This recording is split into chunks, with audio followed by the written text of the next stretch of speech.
அனைவருக்கும் வணக்கம். தமிழக சட்டமன்ற தேர்தல் முடிவுகள் எவருக்குமே இறுதி பெரும்பான்மையை அளிக்காத நிலையில தற்போது ஒரு தொங்கு சட்டசபை உருவாகக்கூடிய சூழ்நிலையானது ஏற்பட்டிருக்குன்னே சொல்லலாங்க. இந்த இக்கட்டான நிலையில ஆட்சி அமைக்க தேவையான இடங்களை திரட்ட தமிழக வெற்றி கழகம், அதாவது தவேக, அதிமுகவோட தீவிர பேச்சுவார்த்தையில் ஈடுபட்டிருக்காங்க.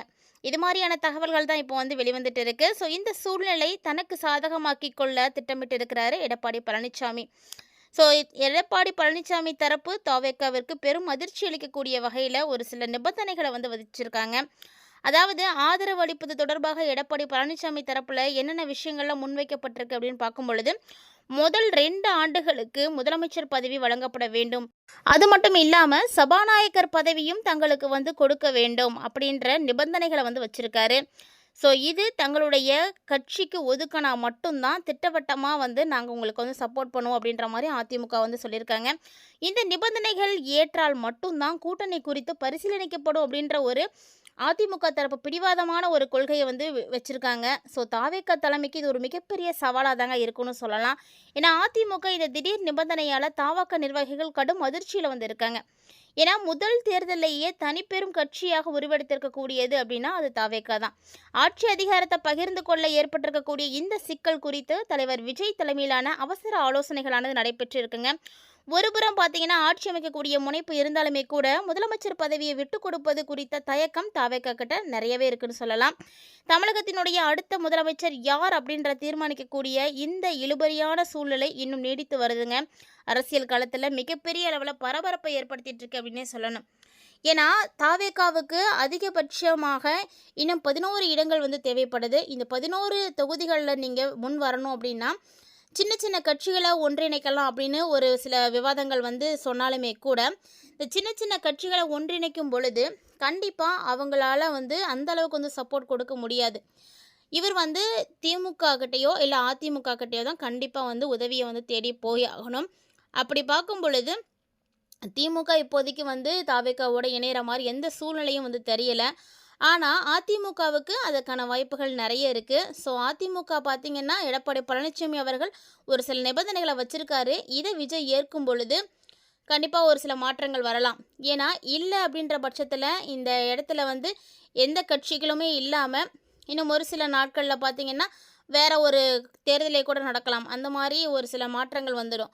அதுக்கு தயாராகக்கூடாது, அதுக்கு வழிவிடக்கூடாது அப்படின்னா அதிமுக சொல்லியிருக்கக்கூடிய நிபந்தனைகளுக்கு கொஞ்சம் செவி சாய்க்கிற மாதிரி தான் இருக்கும். ஏன்னா 2 ஆண்டுகள் போயிடுச்சு அப்படின்னா கூட இன்னும் 3 ஆண்டுகளில் விஜய் தன்னுடைய ஆட்சியை செய்ய முடியும். ஸோ அதுக்கான வாய்ப்புகள் நிறைய இருக்குது. ஸோ பொறுத்திருந்து தான் பார்க்கணும் விஜய் அவர்கள் என்ன முடிவு எடுக்க போகிறாரு அப்படின்றத பற்றி. தமிழகத்தில் ஆட்சியை பிடிக்க விஜயனுடைய தமிழக வெற்றி கழகத்துக்கு தனி மெஜாரிட்டி கிடைக்கல அப்படின்றது உண்மையான ஒரு விஷயம். ஸோ இது எல்லாருக்கும் தெரிஞ்சது தான். இந்த நிலையில தான் கூட்டணி ஆட்சி அமைக்க விஜய் அழைப்பு விடுத்தாங்க அப்படின்னா ஆலோசித்து முடிவெடுக்கப்படும் அப்படின்னு மார்க்சிஸ்ட் கம்யூனிஸ்ட் மாநில செயலாளர் சண்முகம் கூறியதாக ஒரு சில தகவல்கள் வெளியானது இல்லையா? அது பார்த்திங்கன்னா முழுக்க முழுக்க பொய்யான ஒரு தகவல் தான். இந்த கட்சிக்கு 2 எம்எல்ஏக்கள் மட்டும்தான் இருக்காங்க. தவேகவினர் ஹாப்பியாகி இருக்காங்க. ஸோ இந்த நிலையில தான் அப்படி நான் சொல்லவே இல்லை அப்படின்னு அவர் ஒரு சில கருத்துக்களை பகிர்ந்திருக்காருங்க. அதாவது மார்க்சிஸ்ட் கம்யூனிஸ்ட் மாநில செயலாளர் சண்முகம் இந்த மாதிரியான ஒரு தகவலை நான் தெரிவிக்கவே இல்லை அப்படின்னு கொடுத்துருக்காரு. தமிழகத்தில் மொத்தம் 234 சட்டசபை தொகுதிகள் இருக்குது.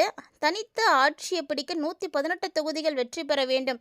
ஆனால் நேற்றைய தேர்தல் முடிவில் யாருக்குமே பெரும்பான்மை கிடைக்கல.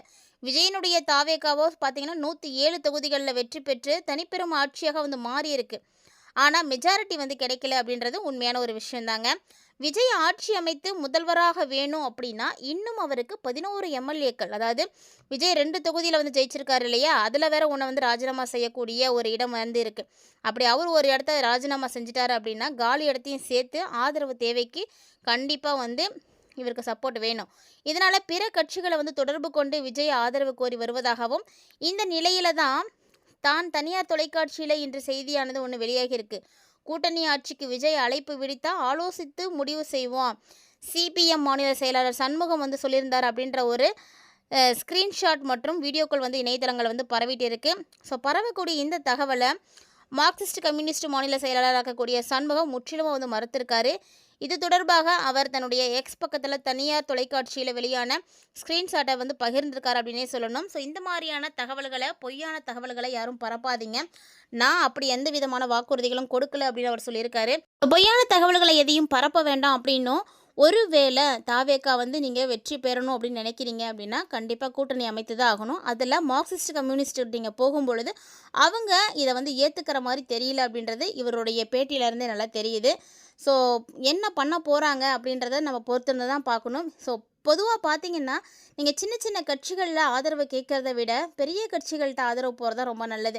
ஏன்னா இவங்களாம் பார்த்தீங்கன்னா கொஞ்ச நாள் சப்போர்ட் கொடுத்துட்டு அதுக்கப்புறம் எங்களால் முடியாதுன்னு சொல்லிட்டு பின்வாங்கிட்டாங்க அப்படின்னா உங்களுடைய நிலைமை மிகப்பெரிய கேள்விக்குறியாயிடும். ஸோ தவக கட்சியினுடைய தலைவராக இருக்கக்கூடிய விஜய் ரொம்ப நல்லா கலந்து ஆலோசிச்சுட்டு அதுக்கப்புறம் முடிவு பண்ணுங்கள். ஏன்னா மிகப்பெரிய கட்சிகளில் இருக்கும் பொழுது அவங்களுடைய ஆதரவு நமக்கு ரொம்ப முக்கியம். ஏன்னா அண்ணா திராவிட முன்னேற்ற கழகம் அப்படின்னு பார்க்கும் பொழுது ரொம்ப நாட்களாக இருக்கக்கூடிய கட்சிகள், அவங்களுக்கு அனுபவம் அதிகம் அப்படின்றதுனால அனுபவம் வாய்ந்த கட்சிகள்கிட்ட நீங்கள் நல்ல ஒரு உரிமைகளை வந்து எடுத்துக்கும் பொழுதும் அவங்களுக்கு உங்களால் முடிந்த உதவிகளை செய்யும் பொழுதும் கண்டிப்பாக உங்களுடைய ஆட்சி நல்லாட்சியாக மாறுறதுக்கான வாய்ப்புகள் இருக்குது.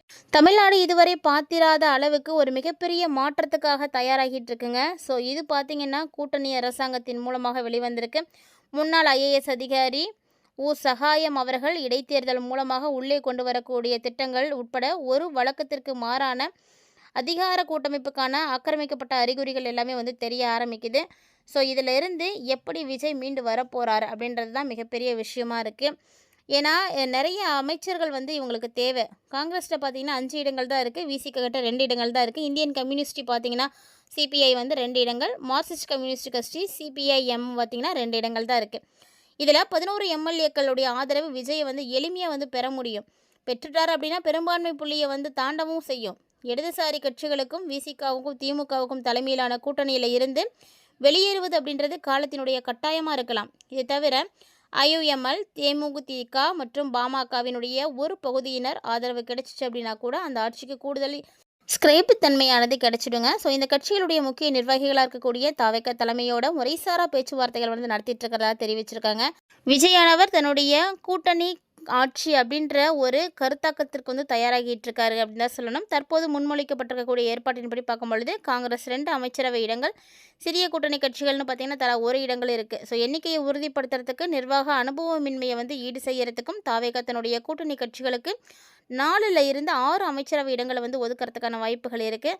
அதிமுகவினுடைய மூத்த தலைவர் செங்கோட்டையன் தவிர விஜயனுடைய வெற்றி பெற்ற வேட்பாளர்களில் எல்லாருமே பார்த்தீங்கன்னா முதன் முறையாக சட்டசபைக்கு வந்து போக போகிறாங்க. ஸோ இந்த டைமில் பார்த்தீங்கன்னா விஜய் வந்து தன்னுடைய பெரும்பான்மையை நிரூபித்து காட்ட வேண்டிய கட்டாயத்தில் இருக்கிறாருங்க. ஸோ பொறுத்திருந்து பார்க்கலாம். இவரும் பார்த்தீங்கன்னா ஆளுநர்கிட்ட வந்து டைம் கேட்டிருக்காரு. இன்னும் 1-2 வாரங்களில் தன்னுடைய பெரும்பான்மையை வந்து நிரூபிக்கதாக வந்து சொல்லியிருக்காரு. ஸோ பார்க்கலாம் நிலை எப்படி மாறப்போகுது அப்படின்றத எல்லாத்தையும் நம்ம பொறுத்திருந்து பார்த்து தெரிஞ்சுக்கலாம். இந்த வீடியோ பதிவில் நிறைய விஷயங்களை பார்த்தீங்க இல்லையா? பிடிச்சிருந்தா லைக் பண்ணி ஷேர் பண்ணுங்கள், மறக்காமல் கமெண்ட் பண்ணுங்கள். மீண்டும் மற்றும் ஒரு தலைப்பில் சந்திக்கலாம்.